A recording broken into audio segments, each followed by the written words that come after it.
Hello everybody, and welcome to the long-awaited 1v1 Metronome Tournament Grand Final.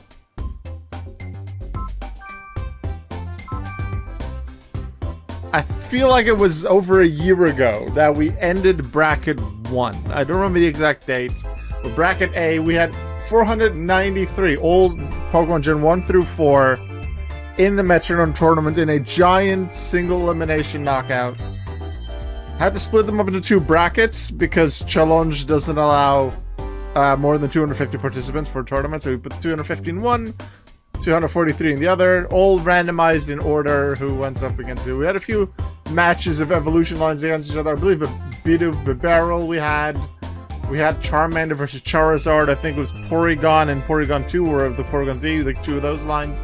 I remember in a Magma Coliseum fight. Bracket A, the winner was Aron. Aron has been waiting a very long time to find their opponent. And last month, we found their opponent. This is Aron. Level 86 Aron, who has been waiting and waiting and waiting to finally have a fight. And here's the thing. The rules haven't changed. This could be over in one well-placed Earthquake or Cross Chop. But at the same time, Bracket B winner Rhyhorn, who was able to take a little break after winning Bracket B, could go down to well-placed Razor Leaf or Surf or Hydro Cannon. Both Pokemon have multiple 4x weaknesses. This could be over so soon, but at the same time, Rock types, Steel types, they have quite a few resistances too. High physical defense especially, so it could also take a while. We could also see a self-destruct. Just completely finish it because the other person resisted. We could see a move that takes them both out like Perish Song. And then we have to reset. It remains 1v1, best of one. If Aron pulls off Surf turn 1 beats Rhyhorn, that's over. If Rhyhorn gets stabbed super effective, 4x super effective Earthquake turn 1, Aron's dead, Rhyhorn's the winner. Both should feel a lot of pride and glory because of what they have achieved, having won 8 battles each. Both of them started in round 1. Neither was one of the Pokemon that had a bye. Let's see, Aron most recently defeated Seeking, Paris, Sableye, and Corsola. And let's see for Rhyhorn. Rhyhorn beat Kangaskhan, Babarrel, Charizard, and then Beedrill. Let's have a fight. As Shinzo is saying in Twitch chat, the time for the biggest Pokemon battle in all of history.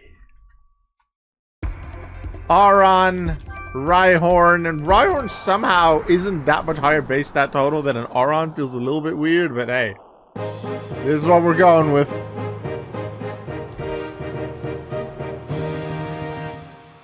Stargazer Coliseum, an appropriate end to a giant tournament.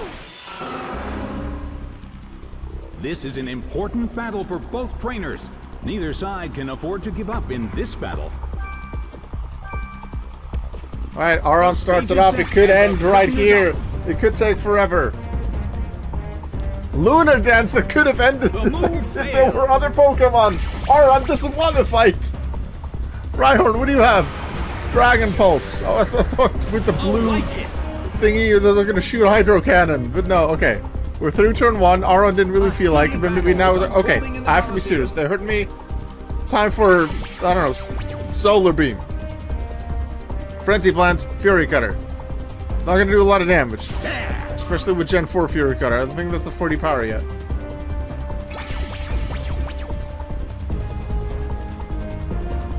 Reversal!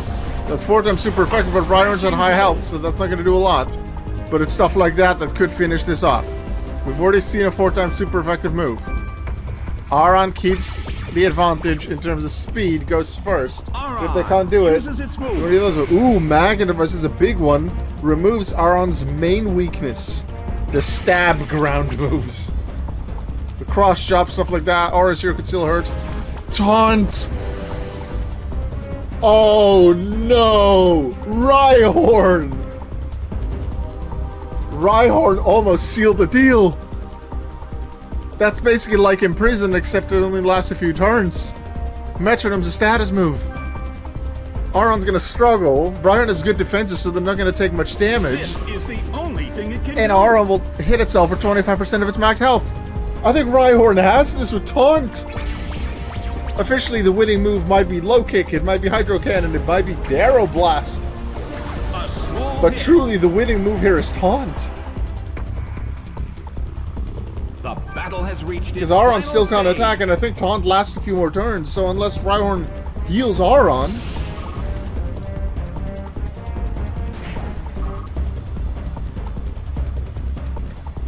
Yeah, it might be Rhyhorn's game to lose now. Rhyhorn could still self-destruct and ruin it. Cause a reset. Do something. Beat up. Beat up does not beat Aron. Aron It does. It would have been desperately interesting if holds we had a on. beat up. Taunt, I don't think. No, there's no taunt. It's over. It's over. The Metronome Tournament ends by struggle recoil. The official game-winning move is struggle recoil because of taunt. It would have been slightly more appropriate if it was in prison because of how good that is, especially in the 66 tournament. Our winner, the grand final, the 1v1 Metronome Tournament, the Pokemon that stands above all Pokemon in generations 1 through 4. Your grand winner is Rhyhorn. A Pokemon who a few months ago still had so many fights to do, and Aron was just waiting and waiting and waiting. Was able to prepare, but Rhyhorn had that momentum still from more recent fights. Had a reversal, had a 4x super effective move. Once Aron locked in, they're like, alright, I'm gonna remove my 4x weakness, well, one of my 4x weaknesses through Magnet Rise, which is very smart. But then Rhyhorn pulls up Taunt. The only thing Rhyhorn could have done after Taunt that would have not made the win is either heal Aron with something like Present, and then maybe Taunt runs out, so then Aron does something cool, or maybe Rhyhorn pulls off a, I don't know, self-destruct? Because stuff like Lunar Dance doesn't work because there's no other Pokemon. Okay, so quick preview, because a few people have been asking me in recent days, what is next for the Metronome tournaments? Regular Metronome battles will occasionally still happen on PBR. However, I am considering, this is not a certain thing yet, to move away from PBR videos, or at least make them less regular, because a lot of people still like them, request stuff and comment on them. So I want to keep them going, maybe do them a little less. Now that this tournament is over, I want to get back to the Metronome tournaments that people can join, like we did with the 66 Metronome tournaments, those ones. But I want to do them on Gen 7. But to make that work, I still need to get the emulators to work and be able to fight myself. I haven't gotten it to work, but I also haven't looked into it for a few months. I really want that to work. The moment that works, being able to fight myself on emulator, in Pokemon Ultra Sun and Ultra Moon, we're gonna go there. Because that has so many more Pokemon, so many more abilities. The base idea of the tournament will stay the same with the levels and how they're calculated to give smaller Pokemon a chance as well. There's a few abilities that I have already banned because of how they can either be too powerful or that they can get broken. I think Prankster is one of them because how Prankster can work with Metronome, specifically with Dark types.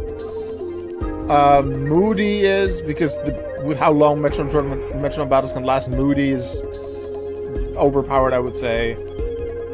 What was another one? Cursed Body.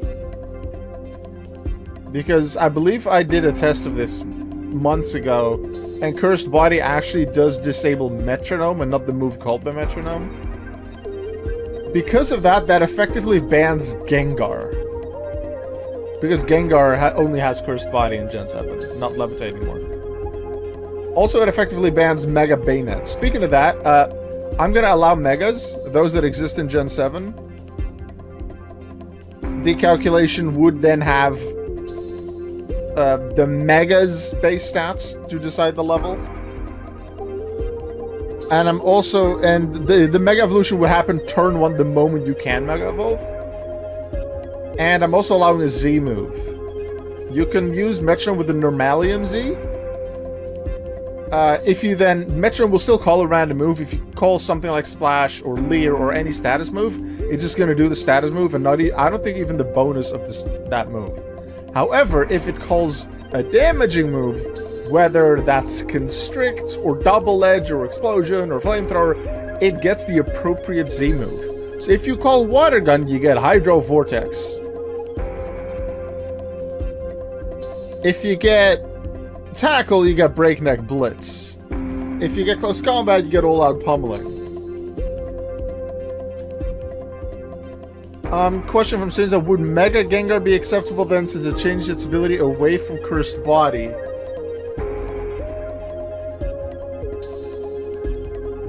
My initial response would be yes, because I always Mega Evolve turn 1 anyway.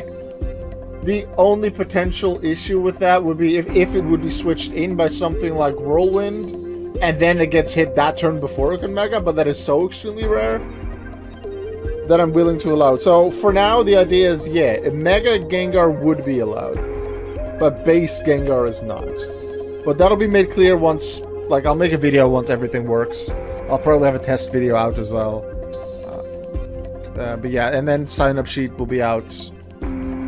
Last 66 Metronome Tournament, we had 64 participants. I plan on even more. So that's going to be a tournament that takes a very, very long time. And I'm really, really looking forward to it. So hopefully that'll, I'll be able to get to work. But yeah, I entered this tournament. The grand final of the 1v1 Metronome Tournament was won by Rhyhorn. But still, many congratulations to Aron as well for winning Bracket A. Having been 8 battles, Rhyhorn won 9. Yeah, it's going to be even more participants. I feel like because we got close to 64 participants at the initial deadline, I extended it slightly because 64 is such a nice number.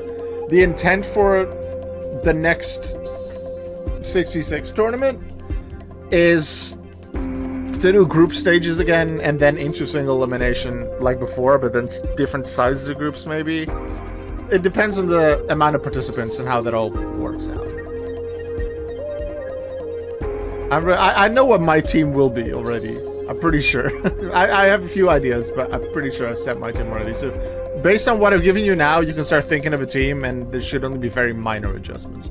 Oh yeah, and only one ghost type per team, because even though it wasn't really shown that much in the last tournament, I feel like ghost types still have a slight advantage over everything else. Probably steel type second. But Ghost has to have a bit more of an advantage, so maximum 1 Ghost type per team. If your Pokemon Mega Evolves into a Ghost and isn't a Ghost itself, then that counts as your Ghost. That'll be it for today. Thank you very much for watching. Make sure you always remember that you are worth it. Goodbye.